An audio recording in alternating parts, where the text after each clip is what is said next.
देखें जी, मैं किसी सैलून के या किसी एक प्रैक्टिस के बिल्कुल ख़िलाफ़ नहीं हूँ, ना मैं उनको स्पेसिफ़िकली एड्रेस करूँगी।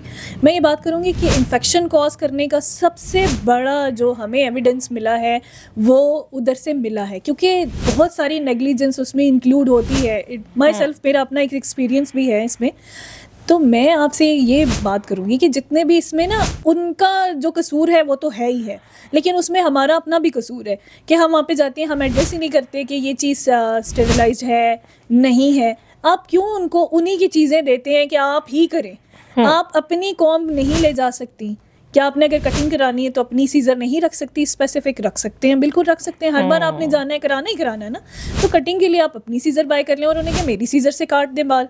हुँ। अगर आपने मैनीक्योर पेडिक्योर कराना है तो you should have your own kit at your home.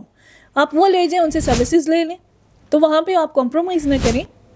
बाकी ये कि चेक एंड बैलेंस रखना उस ऑनर का काम है जो उस सैलून को लेके चल रही है, और हम लोगों का काम है कि हम लोग एक दफ़ा जाके ज़रूर उसको मॉनिटर करें कि आपने किया है या नहीं किया है इन चीज़ों को। जहाँ पे आपको नेग्लिजेंस लगे वहाँ पे आप चेंज कर लें। तो ये अगर आप पैटर्न बना लेंगे तो आपकी लाइफ हेल्दी हो जाएगी और इन्फेक्शन आपको नहीं लगेगा।